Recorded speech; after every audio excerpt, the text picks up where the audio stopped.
Hi guys, it's day 88 today, so very, very close to the end now of my 90 days. And you know, part of me when I started this, I was thinking that if I did make it to 90 days, I didn't think I would in the beginning, I must admit. Part of me was thinking if I do make it to the end of the 90 days, that I'll be kind of in a better place than I was, you know, that just doing these videos would be some sort of kind of answer to my depression and anxiety, that I'd have found some answers along the way. And I think I have, but, you know, as much as I do want to head off into the sunset and live happily ever after, it's, you know, depression doesn't work that way, unfortunately. I wish it did, I really do. But yeah, I don't know, I feel like I know my moods now. I can kind of predict how I'm feeling and what that means in terms of what's going on. And the last couple of days I've just felt really kind of low, and like there was a big like low patch coming, like a big depressed episode. And they're never pleasant. And I'm trying everything I can to try and mitigate it. You know, I'm forcing myself to kind of get up every day and make sure that I do something, like I achieve something every day, even if it's something small.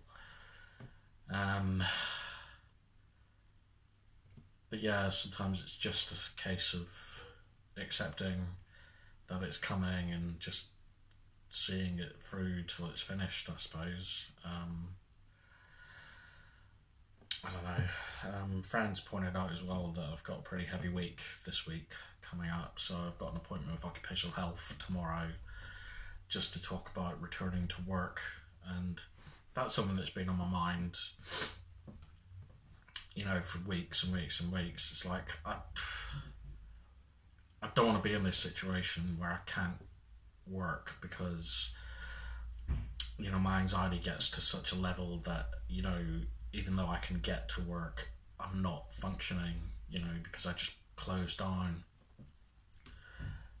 and then keep forcing myself to do it and get to the point where I just can't do it anymore. And it's, you know,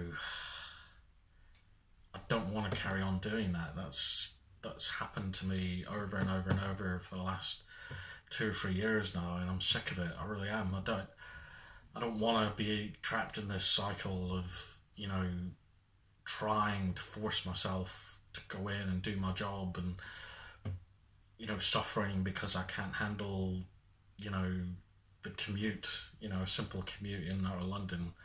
I know it isn't simple, like London's London, and I've discovered, as I've said it before, that, you know, London is a big trigger for me.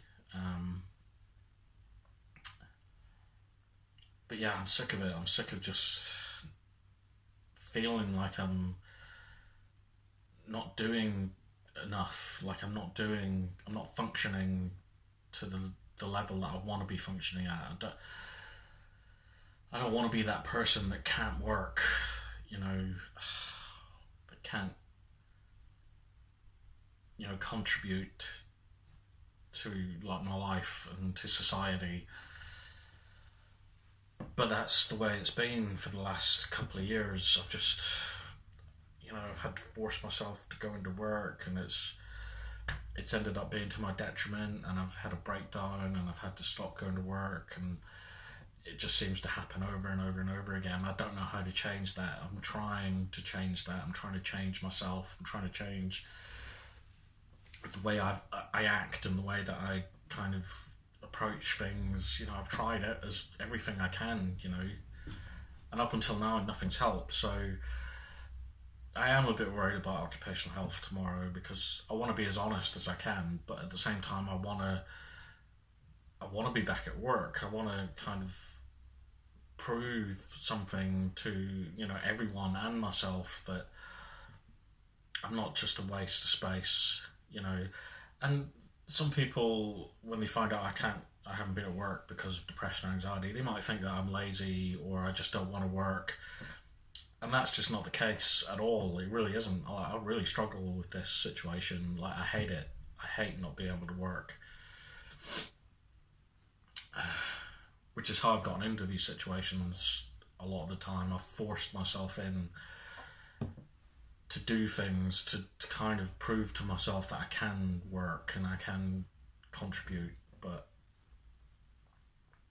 it's always kind of backfired on me. So it's a tough one. I don't know if this time's going to be any different to the other times. In terms of progress, I think I have changed a lot in the last couple of months. A lot has changed in the last couple of months, just purely my circumstances have changed a lot. I live in a different place, which could be good or bad. It could be bad because my commute now is going to be worse than it was originally. So, that's all kind of playing on my mind, I suppose, more than I let myself kind of believe that it is. Because when Fran brought that up, that, I'm seeing occupational health tomorrow and we're not sure how that's going to go, that it's bound to be affecting me because it's on my mind.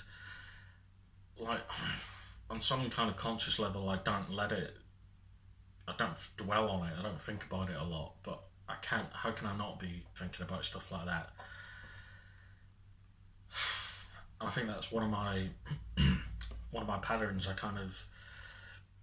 I put things to the back of my mind and I pretend that I'm not worried about them and that there's nothing to worry about, and then suddenly I can't put it at the back of my mind anymore. It becomes clear and present that I have to deal with it. And that's when I find out I'm not ready. I haven't given myself the kind of headspace to think about it and think it through. And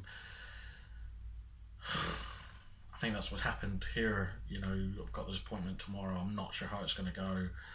I haven't let myself think about it because that means thinking about going back to work, and that means thinking about all the times I haven't been able to go to work and how that's made me feel. And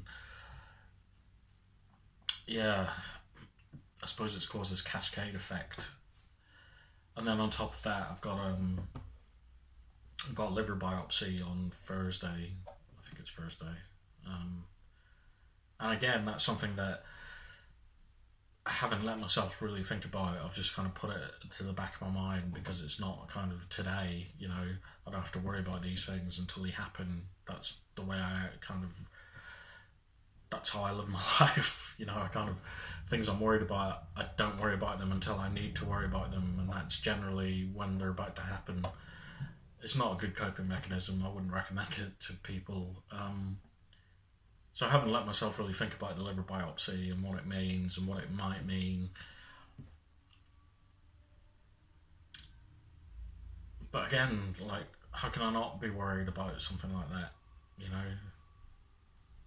There is something wrong with me. I've got a problem with my liver. I don't know what it is, but it is real, and I need to kind of figure it out. So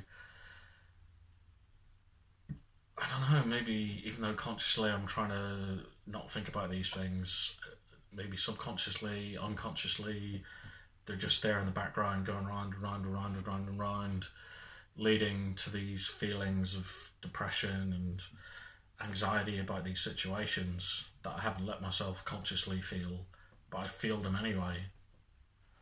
It's bizarre. Again, the human mind is amazing and frightening at the same time. So yeah, I'm a bit worried about a couple of things this week, and the more I think about it, the more I'm kind of, I should be worried. I should allow myself to be worried about these things, but I won't. And tomorrow, I don't know how tomorrow's going to go. I hope it's going to be okay. And yeah, honestly, I don't know.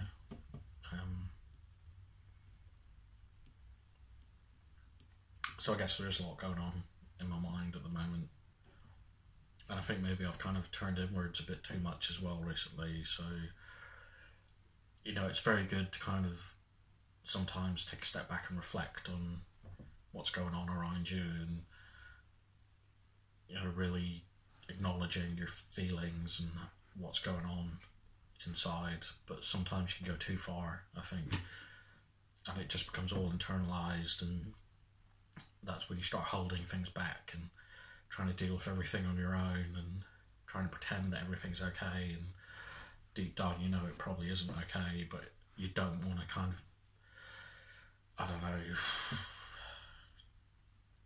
you don't want to make anyone else sad or upset, so you don't tell anyone, you keep it to yourself.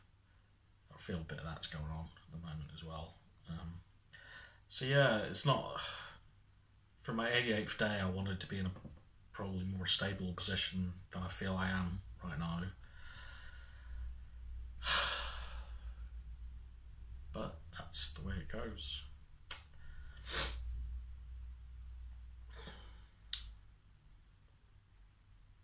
So yeah, that's what's going on at the moment. And yeah, I'm going to leave it there for now. I'm going to talk about being in hospital tomorrow. I know I've said a couple of times I was going to talk about my experience and how it's changed me and what it was just like. And I feel it's really pertinent at the moment because there have been a few times over the last few months where I felt very close